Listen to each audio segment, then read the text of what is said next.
subjected to robustness checks. After all, flexibility can be manipulated to bend analysis toward desired outcomes. Be very careful about that, particularly when you're talking about the ideological bent and different things that you potentially accidentally, whether implicitly or explicitly, some folks want to see a certain result, and so you have to be careful with these kinds of things, and that's why the robustness checks are important. Make sure we're getting at the truth.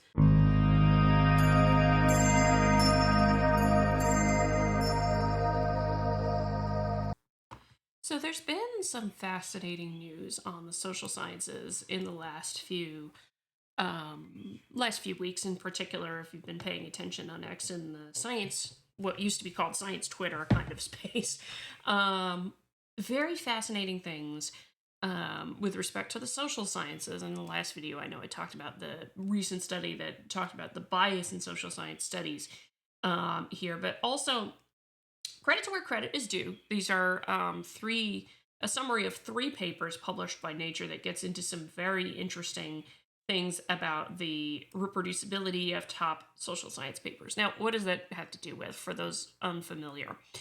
One of the ideas with scientific research being robust, regardless of what discipline you're dealing with, is that it should be reproducible. Meaning, if you take the same data and the same methods and do it over again, you should get the same results.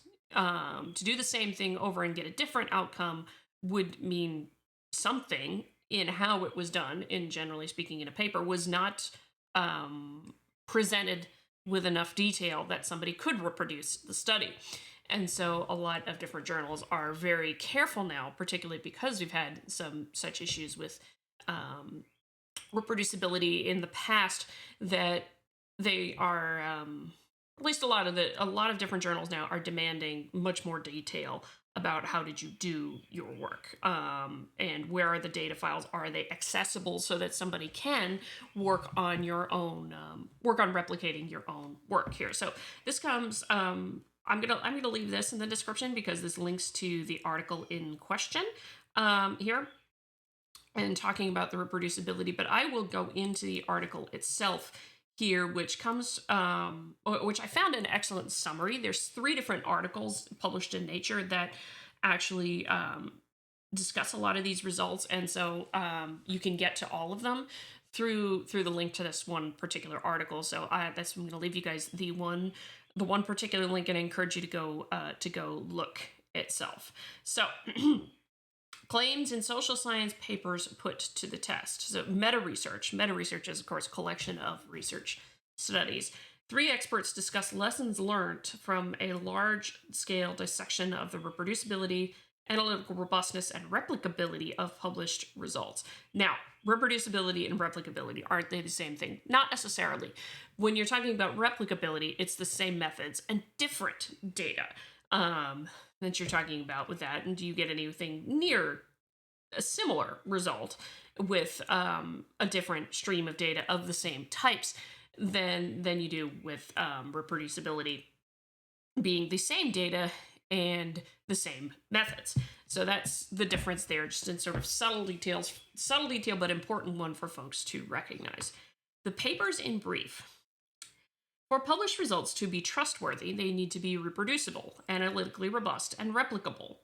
The SCORE, Systemizing Confidence in Open Research and Evidence Project, assessed these factors for hundreds of social and behavioral science papers published between 2009 and 2018. So this is not necessarily recent. So this is studies ending, 8 years ago. At this point, up to studies published 8 years ago. So doesn't include a whole lot of recent research. And there's a good reason for that. It takes time to do the replication of different studies, so it's not necessarily a bad thing. It just kind of is. On page 126 in this Nature volume, that is, on page 126, Miske et al. Show that research results often cannot be independently verified even though the same analytical methods are used on the same data. That is reproducibility that we're talking about in particular here. On page 135, Azel et al. Revealed that independent analyses of the same data using different procedures often diverge, showing a lack of robustness. That's the other thing. If you use a different procedure, a different method with the same data, you definitely you want to see the results replicated that way also, to say, different lines of evidence converging to the same results to get a robust conclusion. That's what we're getting at. On page 143, Tyner et al. Demonstrate that good faith replications of studies with independent evidence often fail to confirm earlier results. So this is the final thing, good faith replication with different evidence, different data streams in there fail to confirm, the early results. What steps can the research community take to overcome these pitfalls? So this is a commentary from the three different scientists, and these images right here, you may see, you can see these actually a little bit better quality here on the tweet that I'll provide for you guys to get into. So point that you can look at that. Alfredo Sanchez Chohar, I believe is how you pronounce that. Apologies if I mispronounced. Reproducibility, how to strengthen a weak foundation. Scientific progress relies on the assumption that quantitative findings are reported precisely and can be independently verified. However, skepticism remains. Do authors' conclusions truly follow from their data? Reproducibility, achieving the same results using the same data and methodology, is a baseline for scientific credibility, but this cannot be taken for granted. In this context, Miske et al. Report a comprehensive assessment across the social and behavioral sciences, revealing that the ideal is far from reality. The authors examined 600 papers published between 2009 and 2018 across 62 journals in the fields of business, economics, education, political science, psychology, sociology. Strikingly, 72% of these papers share neither data nor programming code. That is a problem if you're trying to do reproducibility. Sharing data and sharing code is a must, so not doing it is a thing.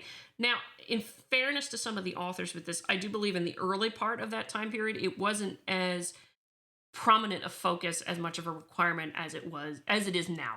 And so that may be the reason why, and that's a question I have with the Miske paper, is, how much of that comes from earlier studies in the slew of papers they looked at versus the later ones in 2010, not 2010, but say 2015 on or something like that. Is there a trend in time with that more papers provide more of their code and the like and their data as well as that? But reproduction could be attempted only for 30% of the papers in which data were either shared directly or reconstructed from original sources. The results are sobering. Just 54% of papers were precisely reproducible, whereas about 3/4 achieved approximate reproducibility within fairly generous margins. That's what this particular figure is over here. And again, the tweet has it here better with these kinds of things. So I encourage you to go look at that here and draw some conclusions. Precisely reproduced, approximately reproduced, not reproduced at all. This is all the social science disciplines down here, and you can see the varying ones here. So the political science ones, interestingly, and the economics ones are the most well reproducible. I guess that's the right way to put it here. Whereas the education ones didn't have anything that could be precisely reproduced in that sample study that they did. Notably higher in economics, which is what I just said, which have more established norms for sharing data and code. This is the other thing. Now, I will give one part of the problem with the data side of things that people have to recognize is that a lot of the social sciences are subject to institutional review boards and their controls to make sure that folks remain anonymous. In other words, you can't put any identifying information in the data, and there may be some restrictions on being able to share the data because of that. So that is the other thing I will say is people need to keep that in mind too, is that that's always a possibility, that there's IRB restrictions on what's allowed to be shared along with the code here too. Now, that said, perhaps it should be the norm with a lot of the social sciences if you're doing these kinds of studies that you engage in some very serious anonymizing and what have you to publish the public data that helps improve reproducibility and allow things to be better checked for that. Let's see. One of the Miske and colleagues' key contributions is establishing the link between journal policies and reproducibility. Papers in journals that required data and code sharing showed higher reproducibility than those in journals that did not. In essence, the authors demonstrate that data unavailability is one of the main barriers to verification, and that it cannot be assumed that scientific results are being reported with precision.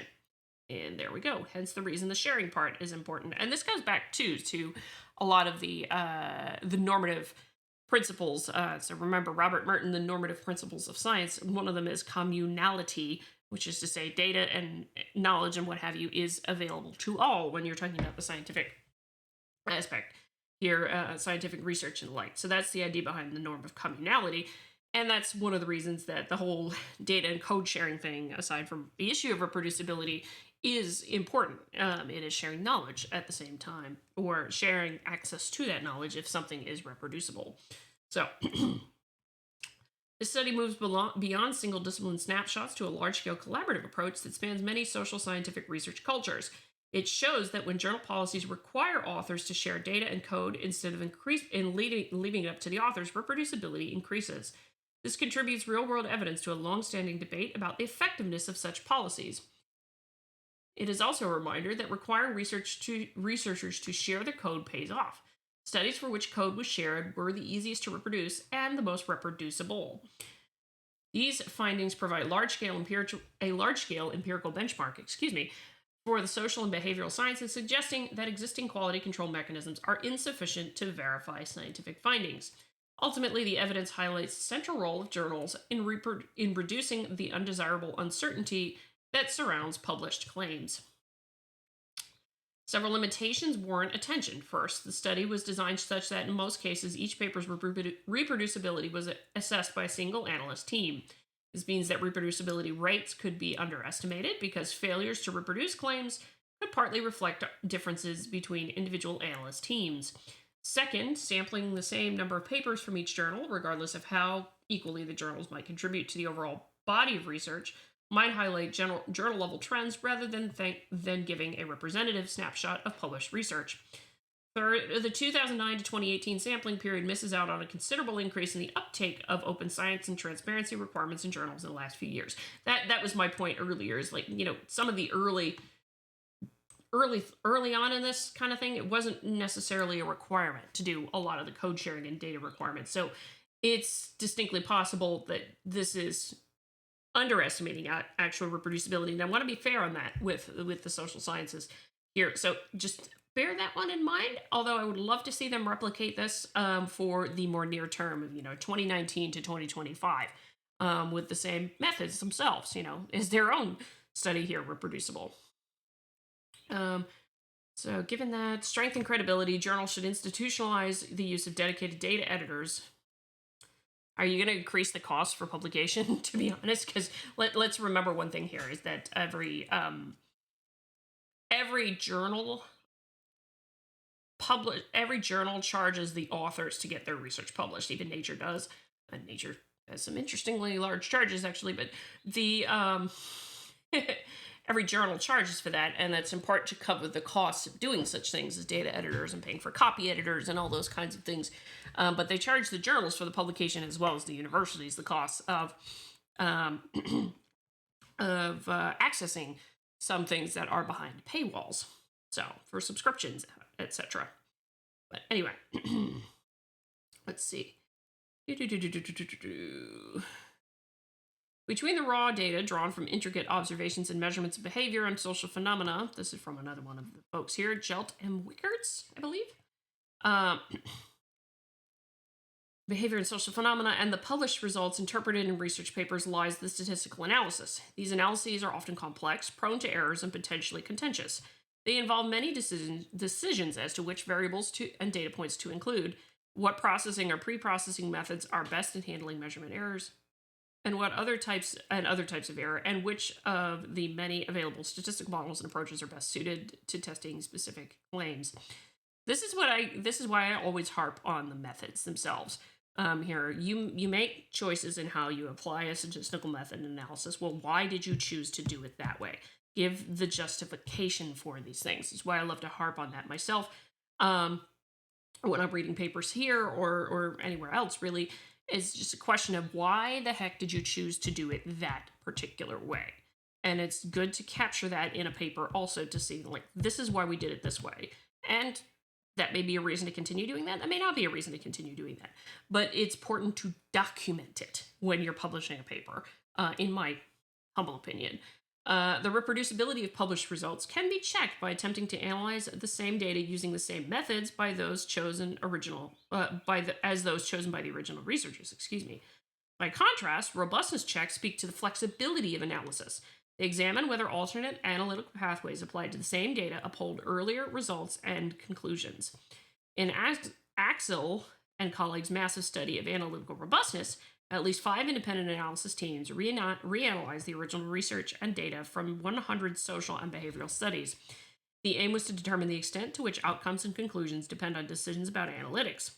The results show that social and behavioral data sets can typically be analyzed in different ways, with around 1/4 of analyses yielding diverging answers to the same conceptual question, and creating substantial variability in numerical outcomes in most data. This flexibility engenders uncertainty about these results and those of many other studies that have not been subjected to robustness checks. After all, flexibility can be manipulated to bend analysis toward desired outcomes.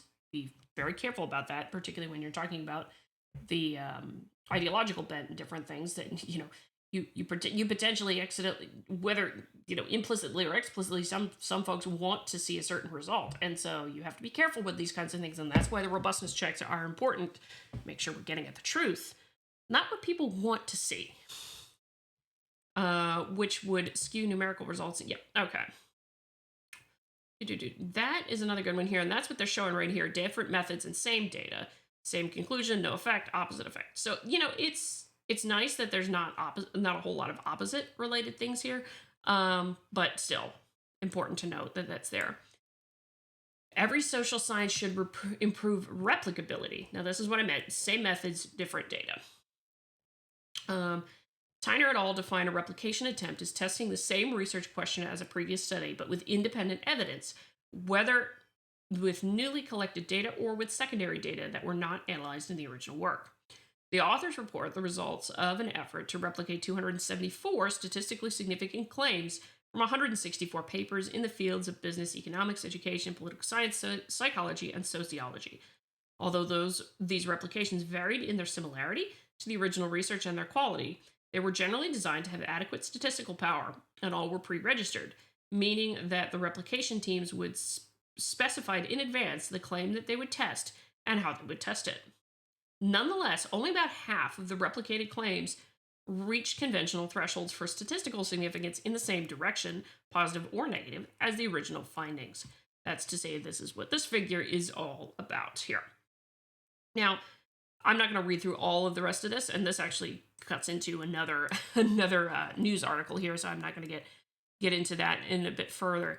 But these are the kinds of things that are really, really fabulous to see from the standpoint of, did it do it again? Oh, we'll go back here. Occasional glitches with X today. But anyway, the glitches here on occasion with research, the reproducibility, robustness, and replicability are all extremely important when we're talking about the purpose of science and getting at the truth. And so I encourage you all to go take a further look at this,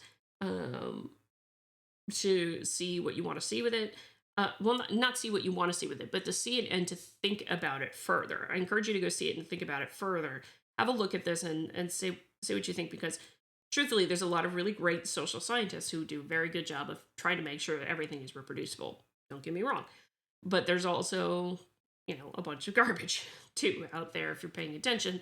And that happens for a lot of different fields, that there's not so great research that's published and there's fabulous research that's published. But doing these kinds of tests on disciplines as a whole is really great for assessing the health of a discipline. And so I think this is an excellent thing, and I'm glad Nature has published all of this. It's really, really good. And, I harp on Nature a lot for the other things that they do that aren't great, and so we'll give credit where credit is due. I'm glad they published this, and all 3 of the articles in question, along with this nice little summary. And I encourage you to go take a look and read it yourself. Like I said, I will link you to the tweet here. And for now, that's it.